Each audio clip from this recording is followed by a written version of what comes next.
1986, nang mag-retire ang mag-asawa, ay ginawa ng maayos yung negosyo. Kumuha ng 40 tagatulong sa kanilang mga kapitbahay at nagpaumpisa at itinaguyod naman eto pong kanilang backyard industry. 1991, dumating ang lahar. At ang isa po sa mga napuruhan talaga ay ang bayang Porac.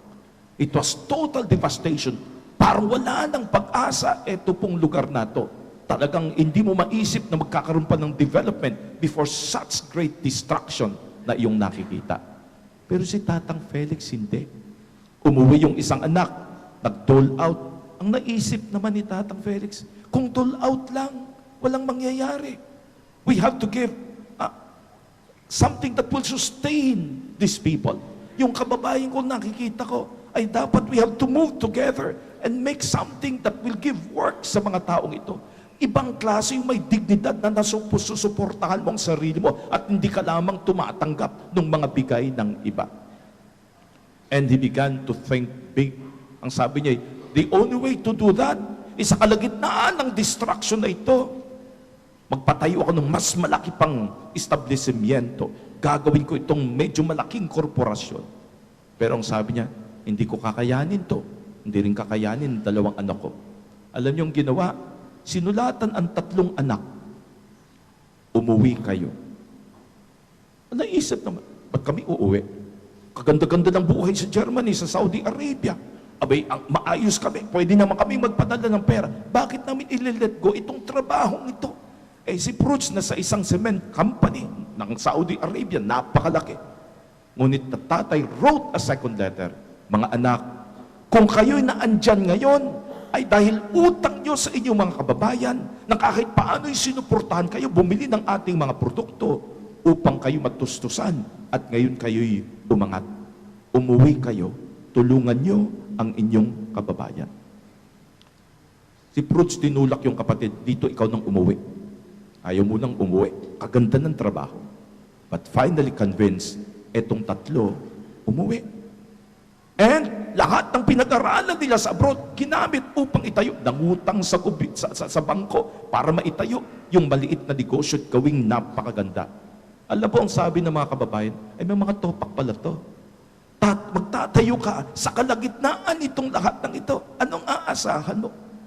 And yet, they decided, think big. Mamili tayo ng konting lupa. And they began to have additional establishments. And you know what? Pakunti-kunting nag-improve itong lahat ng ito. But the crisis did not stop. A few years later, dumating po yung foot and mouth disease. Lahat ng negosyo tungkol sa karne, bagsakan talaga. Sobrang bagsak.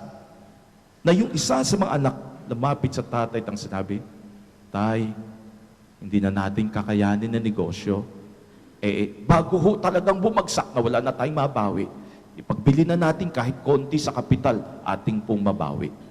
Alam mo, tatay, pakinggan yung sinabi, mga anak, pinauwi ko kayo sapagkat ang angad ko na tayo makatulong maiangat ang ating kababayan dito sa maliit na liblib na to, na lugar na tong tawag ay Baluban.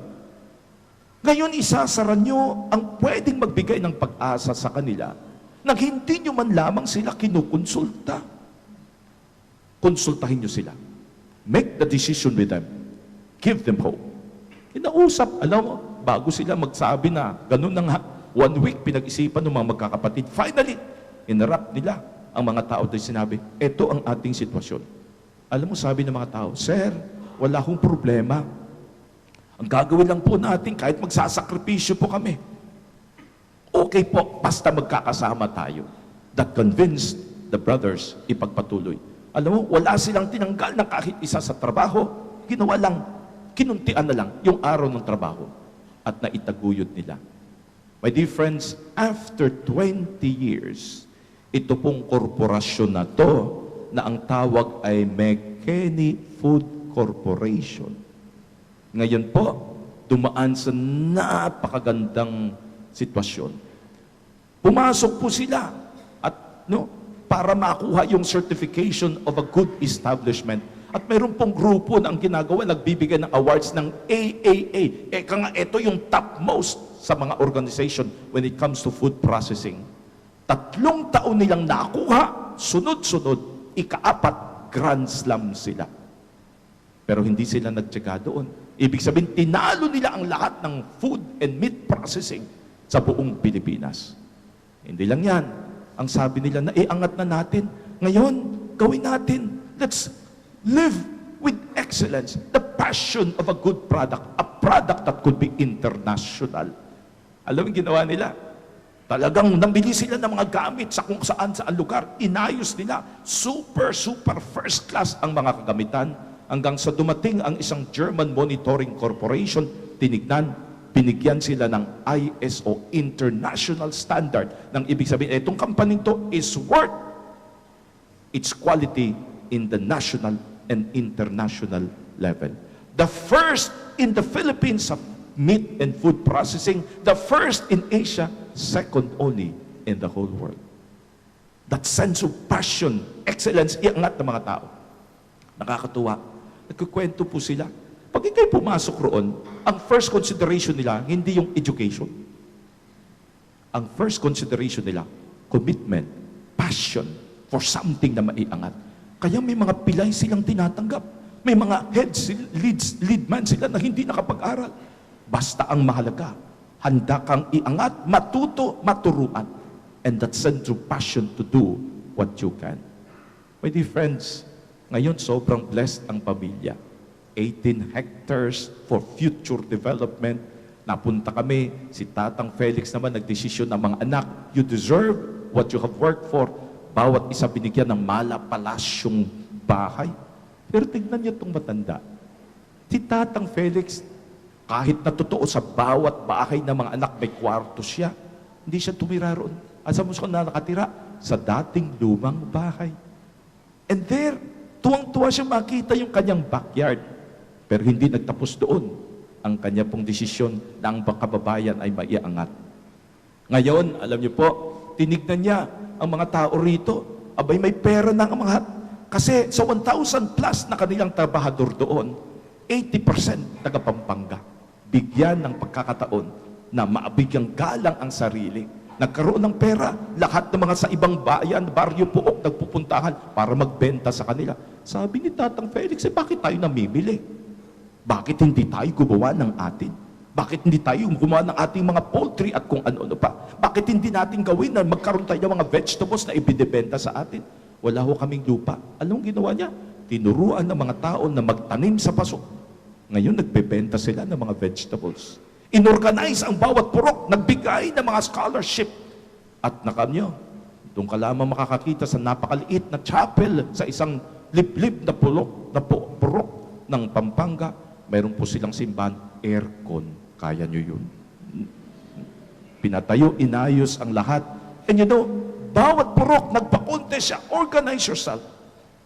And then, today, alam nyo, last few years ago, nanalo po sila the most beautifully decorated place in the whole of Pampanga for Christmas, number 2, only in the Philippines. Naiangat ang kababayan. Walang hangat, kundi ang kanyang kababayan ay matulungan. Alam niyo, pag ganyan, masarap pumasok sa politiko. Ano? Di ba? O, andyan ka na, may pera, kilala, nire-respeto. Alam mo, sabi ni Tatang Felix, pag isa sa inyong mga anak ko, pumasok sa politiko, papasok din ako, para labanan kayo, talunin kayo. Parang feeling niya, pwede ka namang magsilbi na hindi ka dapat pumasok sa politika. Di po ba? Kasi yung iba, nasa politika na nga, ayaw pang magsilbi. My dear friends, the story of Easter is the story of one who feels, ang buhay ko'y dapat maiangat na. Ngunit sa aking pag-angat, kasama ang mga kapwang nangangailangan. Iisang tao, iisang vision, isang barangay, isang purok ang kanyang naitaas. Let me introduce to you Mr. Felix Garcia of the McKinney Food Corporation. Tatang, tayo nga po kayo.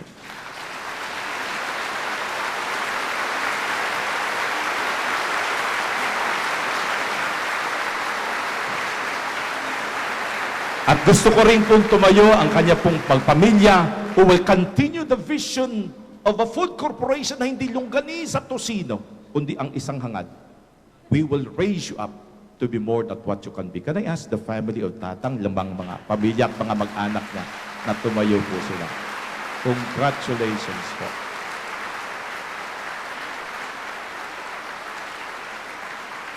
My dear friends, the story of Easter is the story of a people na alam niya, dapat mabuhay ako, may dignidad, kagalang-galang, at sa aking pag-angat, kasama ang aking sambayanan. This is Easter. This should be our story. Amen. Tayo po'y magsitayo.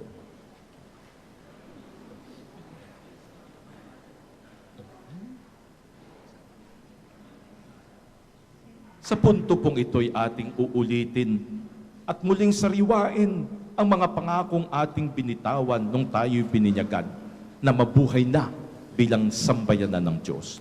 And so, dear friends, to the Paschal mystery, we have been buried with Christ in baptism so that we may rise with Him to a new life.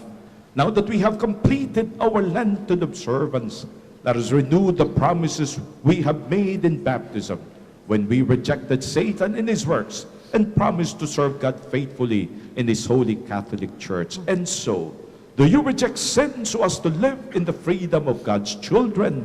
I do. Do you reject the clamor of evil and refuse to be mastered by sin? I do. Do you reject Satan, father of sin and prince of darkness? I do. Do you believe in God the Father Almighty, creator of heaven and earth? I do. Do you believe in Jesus Christ, His only Son, our Lord, who was born of the Virgin Mary, was crucified, died, and was buried, rose from the dead, and is now seated at the right hand of the Father? I do. Do you believe in the Holy Spirit, the Holy Catholic Church, the communion of saints, the forgiveness of sins, the resurrection of the body, and life everlasting? I do. God, the all-powerful Father of our Lord Jesus Christ, has given us a new birth by water and the Holy Spirit and forgives all our sins. May also keep us faithful to our Lord Jesus Christ forever and ever. Amen. Iikot po tayo at kayo wiwisikan ng bendita. Simpulo na sa araw na ito'y kayo mabubuhay muli bilang mga taong naiangat na sa kaligtasan ni Kristo.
My dear friends, brothers and sisters, let us now lift up our hearts to the Father who through baptism has made us His children. With confidence, let us address our petition to Him as we pray, Father, graciously hear us. Father, graciously hear us. May the Church and her